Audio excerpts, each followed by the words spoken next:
एक बार फिर से सभी डीए स्टूडेंट का स्वागत है आपके अपने YouTube channel English with MK sir की क्लास में। आज की वीडियो एक बार फिर से सभी डीए स्टूडेंट के लिए लेकर मैं आ गया हूं और ये वीडियो बहुत ही ज्यादा आपके लिए इंपॉर्टेंट होने वाली है क्योंकि हम पार्ट्स ऑफ स्पीच का पूरी तरीके से खात्मा कर रहे हैं और आज की वीडियो में हम प्रोनाउन का टॉपिक लेकर आए।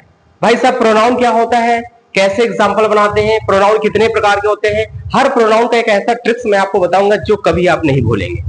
तो वीडियो बहुत ज्यादा इंपॉर्टेंट होगी। भाई साहब, चैनल पर पहली बार विजिट करें तो अपने भाई को सपोर्ट करिएगा, चैनल को सब्सक्राइब करना बिल्कुल मत भूलना, ठीक है। चलिए हम वीडियो में स्टार्ट करते हैं भाई, बिना टाइम को वेस्ट करते हुए। चलिए सबसे पहले आज की वीडियो में हम जानने की कोशिश करेंगे भाई साहब की प्रोनाउन क्या होता है। तो प्रोनाउन का मतलब डियर स्टूडेंट्स क्या होता है, सर्वनाम होता है। क्या होता है? सर्वनाम होता है, ठीक है। तो चलो भाई अब इसकी परिभाषा हम समझ लेते हैं कि सर्वनाम क्या होता है। यहाँ पे लिखा है a pronoun is a word used in place of, और फिर यहाँ पे लिखा हुआ है नाउन, ठीक है।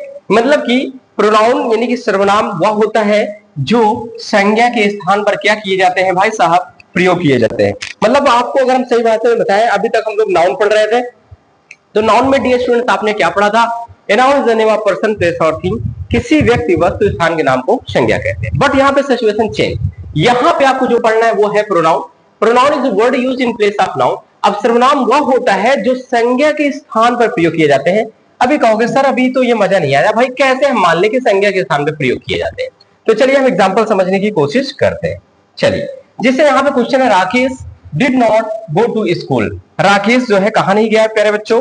राकेश स्कूल नहीं गया, ठीक है। बिकॉज क्योंकि ही वॉज इल, वह क्या था भाई साहब, वह बीमार था। अब इस क्वेश्चन में देखिए सबसे पहले यहाँ पे राकेश आया, और राकेश डियर स्टूडेंट्स मैं आपकी बात करूं तो राकेश भाई साहब ये आपका क्या है, ये आपका नाउन है। और Rakesh did not go to school, Rakesh school नहीं गया क्योंकि ही वॉज इल। अब यहाँ पे ही किसके लिए प्रयोग किया गया? यहाँ पे राकेश के लिए किया गया। मैं चाहता डियर स्टूडेंट तो यहाँ पे ही की जगह पे मैं क्या लिख देता, राकेश लिख देता, बट इसका कोई मतलब ना निकलता क्योंकि यहाँ पे हम प्रोनाउन पढ़ रहे हैं। तो राकेश का प्रोनाउन क्या हो जाता है डियर स्टूडेंट? ही हो जाता है। इसलिए हम राकेश का यूज ना करके हमने ही का यूज किया है।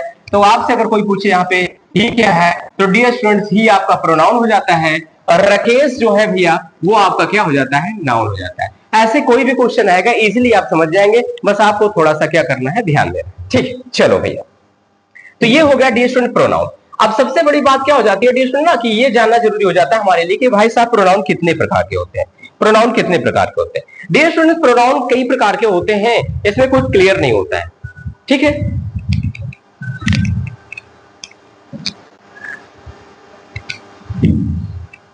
तो डियर स्टूडेंट प्रोनाउन का कोई क्लियरिटी नहीं कि कितने प्रकार के होते हैं। काइंड्स ऑफ प्रोनाउन, सर्वनाम के प्रकार। तो डियर स्टूडेंट कहीं कहीं किताबों में 9 होता है, कहीं कहीं पे 7 होता है, कहीं पे 10 होता है, कहीं पे 11 भी हो जाते हैं। तो जितने तरीके से मैं आपको पढ़ाऊंगा भाई साहब बहुत ज्यादा इंपॉर्टेंट होने वाली। जैसे यहाँ पे लिख दिया मैंने, मेनी काइंड्स ऑफ प्रोनाउन, सर्वनाम कई प्रकार के होते हैं। तो चलो पहले सबके बारे में हम जान लेते हैं, उनकी हिंदी जान लेते हैं और कितना हमको पढ़ना है इसके बारे में भी अच्छे से जान लेते हैं। चलो भाई डियर स्टूडेंट पहला हम जानने की कोशिश करते हैं जिसका नाम है पर्सनल प्रोनाउन। अगर मैं पर्सनल प्रोनाउन की हिंदी बात करूं डियर स्टूडेंट, तो पर्सनल प्रोनाउन का मतलब होता है व्यक्तिवाचक सर्वनाम होता है। डियर गाइस क्या होता है? पर्सनल प्रोनाउन का मतलब होता है व्यक्तिवाचक सर्वनाम। दूसरा यहाँ पे निकल के आ जाता है इंटरोगेटिव प्रोनाउन। इंटरोगेटिव प्रोनाउन की मैं बात करूं डियर स्टूडेंट, यहाँ पे हो जाता है प्रश्नवाचक सर्वनाम। ये सारे प्रोनाउंस को हमको पढ़ना है। तीसरे नंबर की बात करें dear student, relative pronoun. Relative का मतलब होता है संबंधवाचक सर्वनाम। चौथा यहाँ पे हो जाता है इंडिफिनिट प्रोनाउन, जिसका हिंदी डियर स्टूडेंट होता है अनिश्चयवाचक सर्वनाम होता है। ये सारे प्रोनाउन आपको पढ़ना है भाई। मैं ऐसा प्रोनाउन आपको सिखा दूंगा जो लाइफ में कभी नहीं भूलेंगे भाई, आपको रटना नहीं पड़ेगा चीजों को और आसानी से समझ जाएंगे।